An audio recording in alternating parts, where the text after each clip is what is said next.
जब तुम्हें एग्जाम का डर सताए तब याद करना अपने माँ बाप का मासूम सा चेहरा, जो कैसा होगा अगर उनको ये पता लगे कि तुम एग्जाम से डर रहे हो क्योंकि तुमने मेहनत नहीं करी। तुम्हें आज या कल एग्जाम के मुंह के पास जाना ही है और अब तुम पर है कि उस टाइम एकदम कॉन्फिडेंस से एग्जाम देके विजेता की तरह एग्जाम हॉल से बाहर निकलोगे या फिर एग्जाम हॉल में घुसने से ही डरोगे। और अगर एग्जाम हॉल में घुसने से ही डरोगे तो इसकी वजह भी सिर्फ और सिर्फ तुम होगे, क्योंकि तुम्हारे पास टाइम था, मौका था, पढ़ाने वाला था, किताबें थी, क्योंकि एक बार आवाज लगाते ही तुम्हारे पास होटल की तरह खाना आ जाता था। लेकिन खाना लाने वाला और कोई नौकर नहीं बल्कि तुम्हारी बेबस माँ होती थी, जिसको कितना झटका लगेगा अगर उसको ये पता लगे कि तुमको एग्जाम का डर इसलिए लग रहा है क्योंकि तुमने समय रहते एग्जाम के पहाड़ को तोड़ने के लिए अपने औजार दुरुस्त नहीं किए। तुमको सिर्फ और सिर्फ इसी काम के लिए छोड़ा गया है ताकि तुम खूब ज्ञान हासिल करो, उनसे बेहतर बनो, खुद से बेहतर बनो। तुम्हारे पास वक्त था अपने हथियार तेज करने का, तुम्हारे पास टाइम था सबसे ज्यादा टफ लगने वाले टॉपिक को भी सिंपल बना देने का, तुम्हारे पास टाइम था अपने पेरेंट्स को किसी महाराजा और महारानी की तरह प्राउड फील करवाने का, लेकिन तुम चूक गए। और जब रिजल्ट तुम्हारे हाथ में आएगा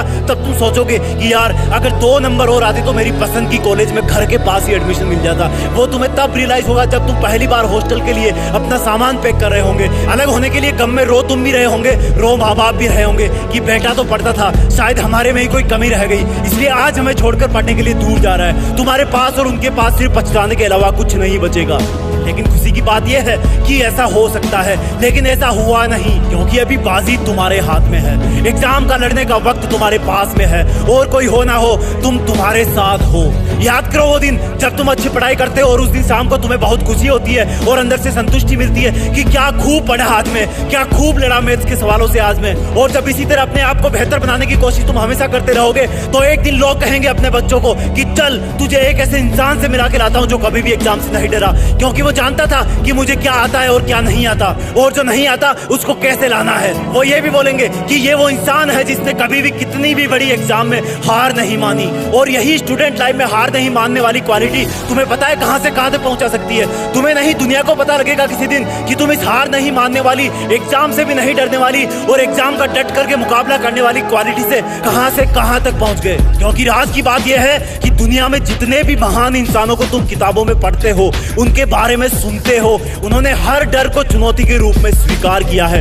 उन्होंने कभी भी लाइफ की किसी भी एग्जाम से कदम पीछे नहीं हटाया है।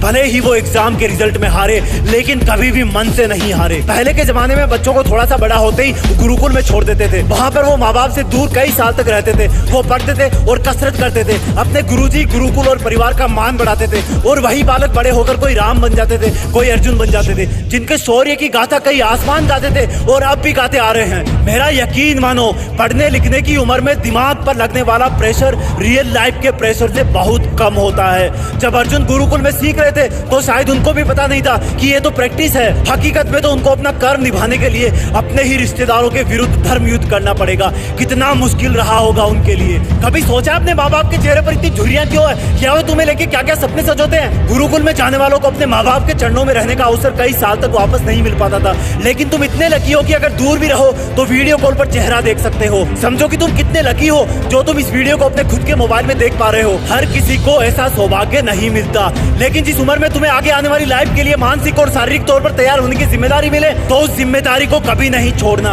याद रखना, ये पढ़ाई के लिए तुम्हें किसी का डिस्टर्ब नहीं करना। आजादी नहीं है तुम्हारी, ये जिम्मेदारी है तुम्हारी। दिन भर तुम्हारा पढ़ाई को गोलमाल करके स्मार्टफोन में खो जाना तुम्हें कमजोर तो बनाएगा ही, साथ में एग्जाम का भूत भी तुम पर हावी हो जाएगा। इस एग्जाम के डर के भूत पर तुम्हारी जीत तभी फिक्स हो पाएगी जब तुम अपने इस युवा होने के धर्म को अच्छी तरह निभा पाओगे। जब तुम ये जान पाओगे कि लाइफ में इससे तगड़े भूत आएंगे तुम्हारे सामने, तब तुम इस एग्जाम वाले भूत को भी कच्चा चबा जाओगे और फ्यूचर के बाकी डर वाले भूतों का भी सामना करने के लिए भी तैयार हो जाओगे। आपके लिए, आप ही की जिंदगी में आपकी जीत फिक्स करने के लिए ऐसे बहुत सारी वीडियोस हम लाते रहेंगे। इस वीडियो को हर हिंदुस्तानी स्टूडेंट से शेयर करना ताकि वो एग्जाम को डर के तौर पर नहीं, चुनौती के तौर पर स्वीकार करें। साथ ही साथ यूट्यूब के जीत फिक्स चैनल को भी सब्सक्राइब करें। जय हिंद, वंदे मातरम।